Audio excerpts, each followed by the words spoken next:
Y vamos a conversar aquí con Nicolás Navarrete, quien es el director nacional del FOSIS. Muchas gracias por estar con nosotros, Nicolás.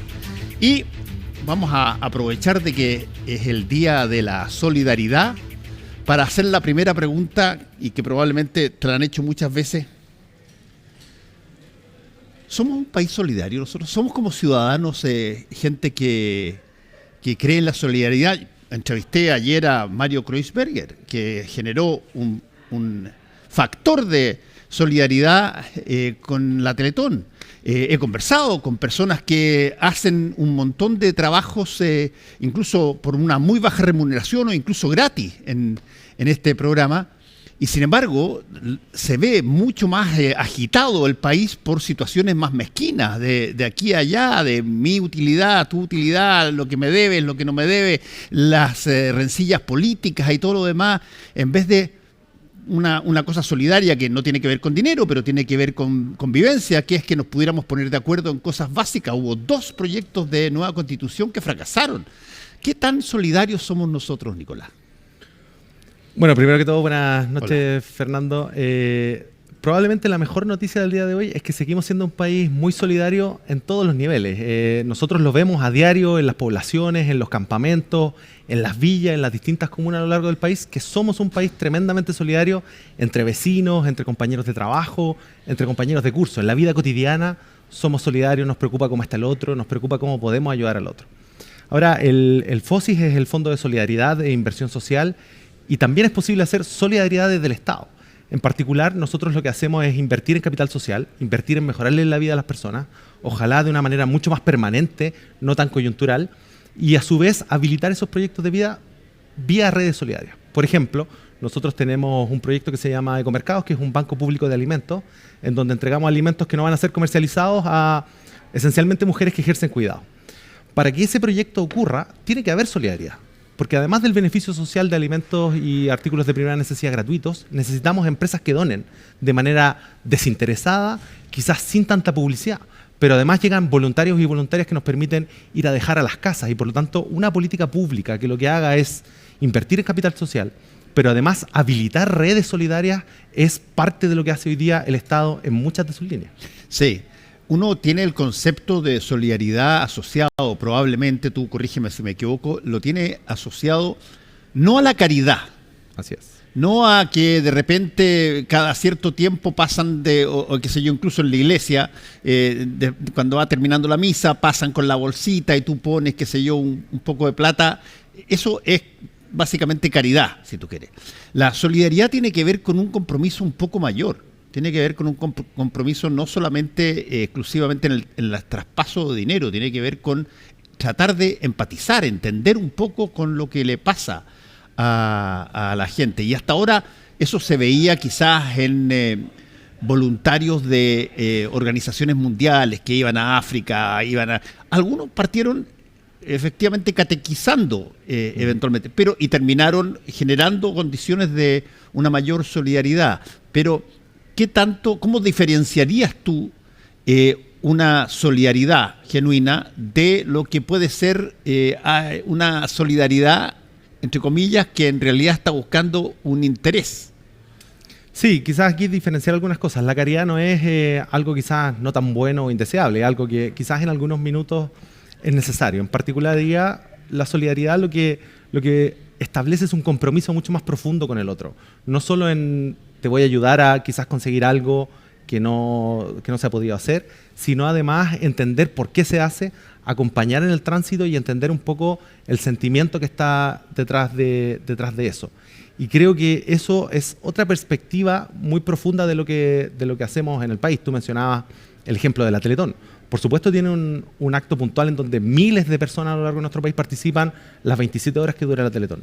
Pero a lo largo del año hay una serie de esfuerzos y de interacciones solidarias que ocurren en la Teletón. Sí. Nosotros, sin ir más lejos como servicio, también llegamos a apoyar a mujeres emprendedoras que ejercen cuidado, a que formen sus emprendimientos porque es su única fuente de ingreso.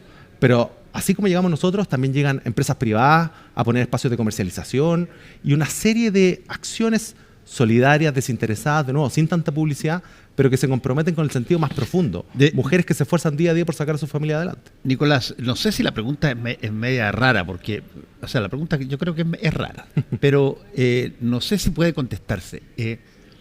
¿Cuáles son las distintas dimensiones de la solidaridad que hay? Yo puedo ser solidario sin ni siquiera pasar ni un peso, solamente acompañar a alguien, por ejemplo.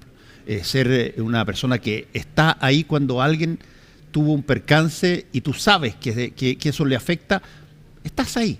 No tienes que hacer mucho. Pero, ¿cómo se establece un factor solidario que se entienda así? Independientemente, por ejemplo, de las cosas que tú haces por obligación, porque es un miembro de tu familia, vas al funeral del tío, qué sé yo, etcétera, acá, allá. ¿Cómo se define, si tú quieres, un acto solidario hoy?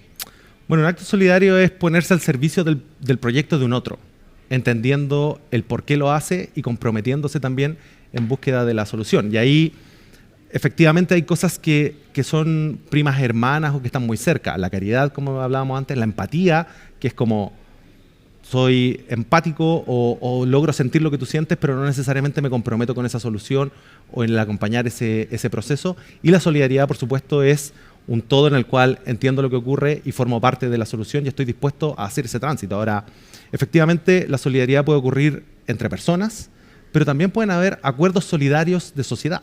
Por ejemplo, probablemente el acuerdo solidario más importante que nosotros hicimos como sociedad fue el combate contra la pobreza. Cuando termina la dictadura, una de las más grandes herencias que deja la dictadura es una pobreza muy alta, cerca del 50%. Chile ha sido el país más efectivo en el combate contra la pobreza en los últimos 25 años. Pasamos del 50 al 6,6. Y ese es por un acuerdo de sociedad que todos solidariamente teníamos que avanzar hacia allá, que tiene un sinfín de materias y de políticas públicas, salario mínimo, redistribución de impuestos, pero también acciones muy concretas y muy pequeñas de ONG y muchos chilenos y chilenas de manera anónima que han contribuido de esa manera. Y yo diría, si bien es cierto no nos sentamos todos en una mesa a firmar ese acuerdo, sí tuvimos en la cabeza decir, esto es algo que no puede seguir pasando en nuestro país, necesitamos cambiar las condiciones materiales y hoy día estamos muy cerca de llegar a niveles de pobreza muy bajos por ese acuerdo social solidario de poder superar este tema. Ahora, Nicolás, quiero hacerte una pregunta para por lo menos distinguir campos. Te voy a poner un ejemplo. Tú tienes, por ejemplo, que se ocurrió hasta hace muy poco y que incluso hay algunos que lo están pidiendo hoy día, que haya un porcentaje de los fondos previsionales que puedan ser liberados. O otra cosa que se hace es que de repente se crea la PGU durante el gobierno del presidente Piñera, que era para apoyar a la gente. ¿Cuándo una norma legal es una norma solidaria y cuándo una norma legal es parte para cumplir un programa de gobierno? No necesariamente tiene implícita un acto humanitario solidario. Bueno, probablemente la mejor manera de ver esto es el nivel de consenso social que tenemos. Es decir, hay un acuerdo social de que es deseable quizás que los adultos mayores no sigan trabajando después de la jubilación. Hay que darle una vejez digna a esas personas. Déjame trabajar, por favor. Que yo ya estoy pensionado. Por supuesto, hay gente que quiere seguir trabajando. No, yo quiero seguir trabajando. Mi abuela también trabaja en las cosas Jorge, que quiere. Estoy llamando a Jorge, que eres el dueño. O sea, ignora esa parte que dijo Nicolás, por favor. Y por lo tanto, cuando eso no es una imposición, no es un mandato en donde quizás hay alguna gente que quiere y otra que no, sino que tenemos un acuerdo social que todos tenemos que aportar solidariamente con parte de nuestros recursos hacia eso, ahí tenemos una política que es en su esencia solidaria. Lo mismo ocurre con el Sistema Nacional de Cuidado. Sí. Lo que estamos esperando y lo que estamos construyendo es ojalá un acuerdo de sociedad que a las cuidadoras hay que ayudarlas. Digo, las cuidadoras hay un porcentaje, cerca de un cuarto, que también son hombres, pero cuidadoras y cuidadoras hay que ayudarlas y todos tenemos que hacer un esfuerzo solidario en lo económico, pero también en el día a día, en reconocerlas, en visibilizarlas, en conversar de eso. Y por lo tanto, cuando como sociedad decimos tenemos que ir todos a contribuir de manera desinteresada al proyecto de un otro, volviendo a la definición más pura, ahí es donde hay un acuerdo solidario. Mira, yo aprendí una canción porque mi papá la cantaba todo el tiempo antes de dormir, hace muchísimos años. una canción que es casi un segundo himno nacional. Era, y supongo que hoy día todavía resuena, compuesta por Chito Faró. Si vas para Chile. No hay probablemente chileno que no haya cantado alguna vez Si vas para Chile, pero tiene una estrofa al final, después de que ha hablado de todas las maravillas de Chile, que dice: y verás como quieren en Chile al amigo cuando es forastero. Están hablando de un extranjero.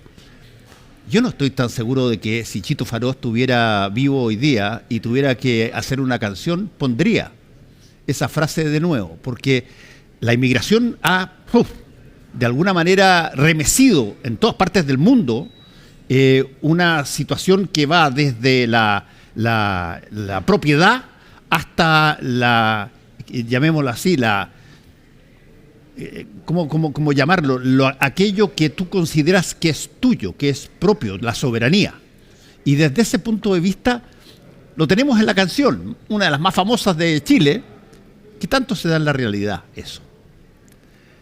Yo diría que esto tiene dos dimensiones. Igual es necesario también decir sus conflictos de interés. Mi señora es costarricense, así que por lo tanto, a lo menos en caso de este chileno, también queremos a los forasteros. Es muy solidario y queremos mucho a los forasteros. Pero yo diría, hay un cierto ideario efectivamente de lo que tú planteas, pero cuando uno va a las poblaciones, el vecino que es migrante muchas veces está igual de integrado y tiene el mismo nivel de relación que el que no es migrante.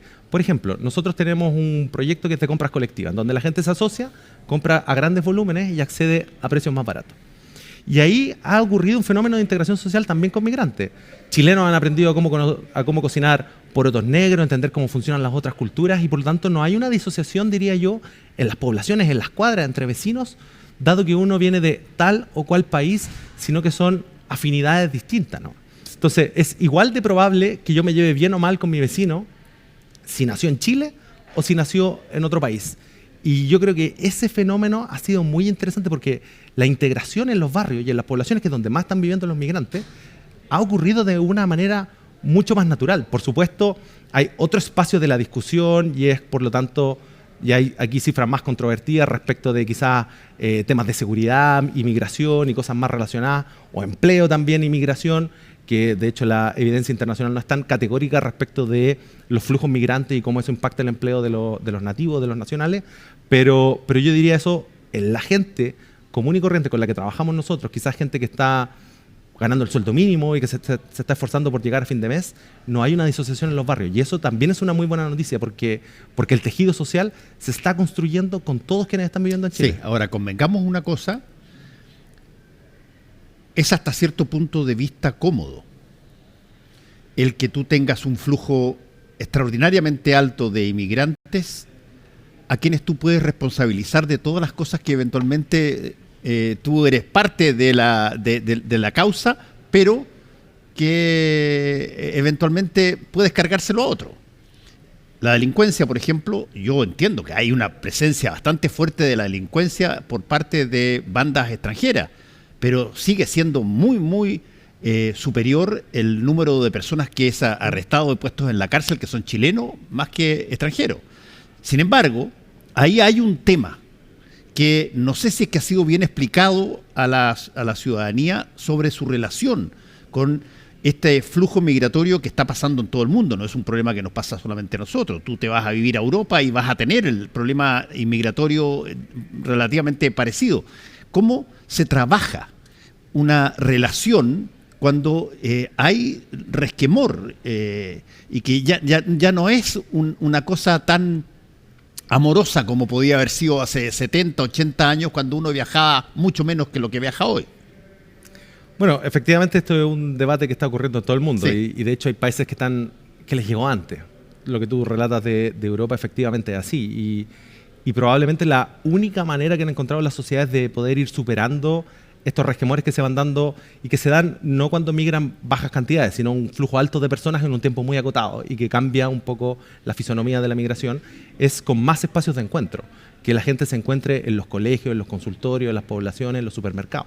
Finalmente es la interacción humana lo que es irreemplazable y eso es, yo me atrevería a decir, en los barrios más populares lo que está ocurriendo. Quizás si uno va a sectores más acomodados, cada uno está en su casa, un poco más encerrado, enterándose de qué es lo que ocurre en el país, más bien vía los medios de comunicación, pero la gente que está en las poblaciones necesita ir a tocarle la puerta al vecino cuando quizás le falta una taza de azúcar, efectivamente. O cuando tiene que ir al colegio y tiene que además llevar al marido al médico porque está enfermo y por lo tanto tiene que pedirle a la vecina que lo lleve. Es en esa interacción de confianza en donde está ocurriendo, y esa interacción está ocurriendo día a día entre miles de personas, independiente de dónde están, de dónde nacieron.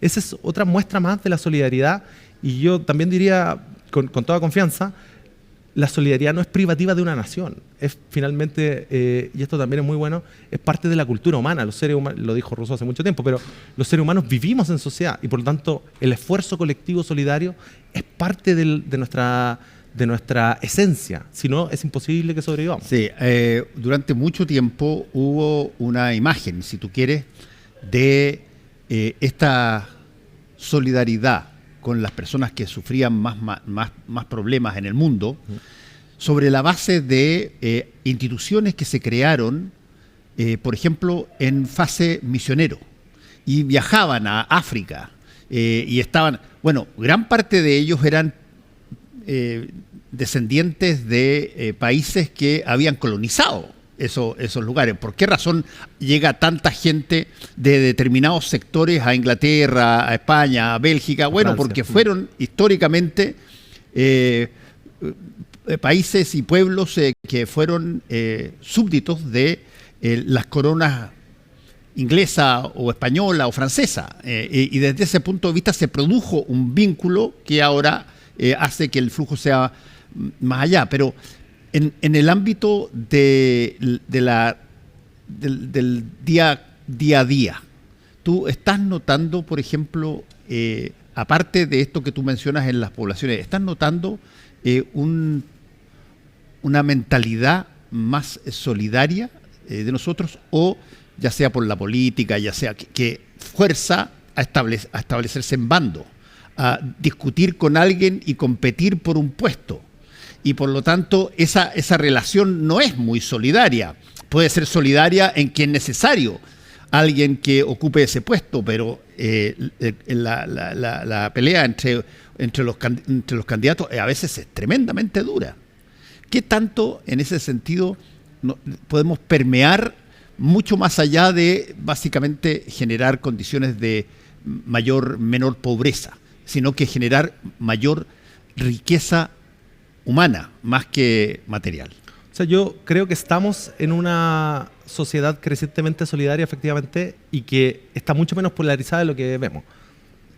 El FOSIS, que es un servicio del gobierno, yo soy militante de un partido de gobierno, nunca ha tenido tantas alianzas con empresas privadas como las que está teniendo en este gobierno. Y quizás es algo que uno pudiera decir que era impensado, pero eso es parte de un esfuerzo solidario, porque nuestras alianzas es para ayudar a la gente más vulnerable a salir adelante usando sus propias herramientas. A ver, cuéntame de algunas de esas alianzas que... Todos ejemplos muy claros. Primero, volviendo al ejemplo de los ecomercados, nosotros recibimos donaciones de empresas que no comercializan alimentos y artículos de primera necesidad. Hay grandes empresas del rubro alimenticio que donan 2.000, 3.000, 4.000, 5.000 kilos de alimentos a lo largo de nuestro país para las familias que ejercen cuidado. Eso lo hacen mes a mes y lo hacen de manera completamente anónima, desinteresada, en un esfuerzo colectivo, porque el programa, por supuesto, es una idea y está comandado desde FOSIS, pero es un esfuerzo completamente desinteresado en donde nos unimos para ir en ayuda de esa gente. Segundo ejemplo, nosotros trabajamos mucho con emprendedoras y emprendedores.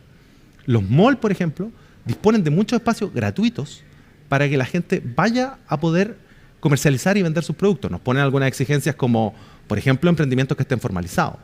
Pero cumpliendo esas condiciones mínimas, hay un esfuerzo desinteresado, solidario, sin publicidad, que permita hacer eso.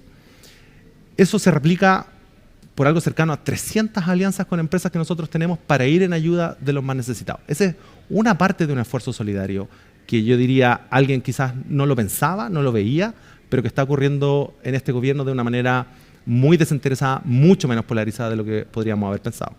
Otro ejemplo es en las propias comunidades, en nuestros proyectos de compras colectivas. Tenemos probablemente el número de compras colectivas más grande del proceso de nuestro servicio en este gobierno. Familias que se reúnen confiando en otras, porque hay interacción de recursos entre personas para comprar de manera colectiva. Y ese también es un esfuerzo tremendamente solidario. Entonces yo diría, estamos avanzando mucho más y quizás también es un legado post-pandemia. Nos necesitamos entre todos. Cada uno encerrado en su casa, en su computador, no va a hacer que estemos mejor. La única manera que estemos mejor es que nos cuidemos entre todos, que trabajemos entre todos en conjunto, que tengamos una sociedad mucho más cohesionada, mucho más unida, porque eso es lo que nos va a permitir afrontar los desafíos del futuro. Hay ejemplos solidarios que de alguna manera sean instituciones a estas alturas, o que sean no necesariamente instituciones, sino que puedan ser también como la Teletón, cosas que se hacen que a ti te parezca que sería interesante importarlas y ver si es que pueden funcionar en Chile, cosas que tú ves en otros países en el ámbito de la solidaridad, la solidaridad concreta, que aquí podrían funcionar o podrían intentarse. Yo creo que hay muchas cosas. Nosotros igual estamos más involucrados en el ámbito de la política pública y lo que nos interesa es establecer una red de protección social lo más amplia posible. Por ejemplo, el Sistema Nacional de Cuidados es un nuevo pilar de la red de protección social. Ya, pero por ejemplo, en ese caso de las políticas públicas, tú tienes recursos del Estado. Ajá. Y recursos del Estado que eventualmente se pueden distribuir en un montón de tareas que son tremendamente importantes. En una de esas hay alguna experiencia en el extranjero donde los recursos del Estado son canalizados de una manera que probablemente podríamos ver si es que podría ser igual en Chile. ¿Qué tanto de los recursos del Estado van a la solidaridad? Yo diría van muchos. En particular en el caso de FOSI, casi el 100% va a esfuerzos solidarios, ya sea vía transferencia de capital social y redes solidarias a su alrededor, como esfuerzos solidarios directos. Pero, por ejemplo, hay ejemplos concretos de cosas que ocurren con recursos públicos que son además esfuerzos solidarios. La Corona inauguró hace poco una serie de comedores solidarios a lo largo de Inglaterra para enfrentar los efectos de la inflación. Y eso es platas públicas que logran capturar una red de donantes de manera solidaria que van en la ayuda de la población. Esas son políticas públicas que se hacen en otros países y que quizás sería interesante mirar como dispositivos, quizás pensaría yo, más flexibles. Cuando tenemos crisis económicas, por ejemplo, eso es parte también de lo que pudiéramos pensar. O en pandemia, la red de comedores solidarios que se activó fue completamente inorgánica y quizás no estuvimos preparados como sociedad también para un proceso como ese, y esa es parte de las experiencias que también tenemos que mirar. En Alemania, por ejemplo, hay organizaciones sociales que están metidas en los barrios más complejos para que tengan inserción laboral e inserción social. Tenemos un problema nosotros con tránsito a la vida independiente, esencialmente. Jóvenes que salen del sistema escolar, que no entran a la universidad y que no tienen un apresto laboral. ¿Qué hacemos con esas personas? Hay un fenómeno europeo que va a llegar a Chile dentro de muy poco, que es los niní, gente que ni trabaja ni estudia. Ese es un proceso que nosotros tenemos que abordar desde el inicio, y eso se hace muchas veces con sociedad civil que está metida en los barrios, porque probablemente estructuras estatales que hagan todo eso pueden llegar a ser muy complejas. Una última pregunta que te quería hacer, Nicolás, es, existe, esto es medio complicado, yo lo pregunto en general en varios temas porque funciona, ¿existe algún tipo de diferencia en términos de su capacidad de percibir y ser solidario entre personas de muy distinta edad? ¿Es más solidario la persona que ha vivido más y que tiene más experiencia, o el cabro joven que está recién iniciándose tiene el mismo, si tú quieres, espíritu solidario de lo que pueda tener alguien mayor? Ya que estamos calificando por brecha etaria montones de cosas en el país, ¿qué tan solidarios son los jóvenes versus las personas mayores aquí en Chile? Yo diría, son similares en solidaridad, distintos en el actuar solidario. Los jóvenes evidentemente están más llanos a voluntariado y ese tipo de cosas que quizás de una u otra manera uno se activa en momentos puntuales, catástrofes y ese tipo de cosas. Pero los adultos mayores están ejerciendo un gran pilar solidario usando sus expertices. Nosotros con Senama, por ejemplo, tenemos un programa que se llama Asesores Senior. Profesores que se han retirado y que van a ayudar a niños con complejidades de aprendizaje en contextos de alta vulnerabilidad a aprender mejor y a tener mejores trayectorias escolares.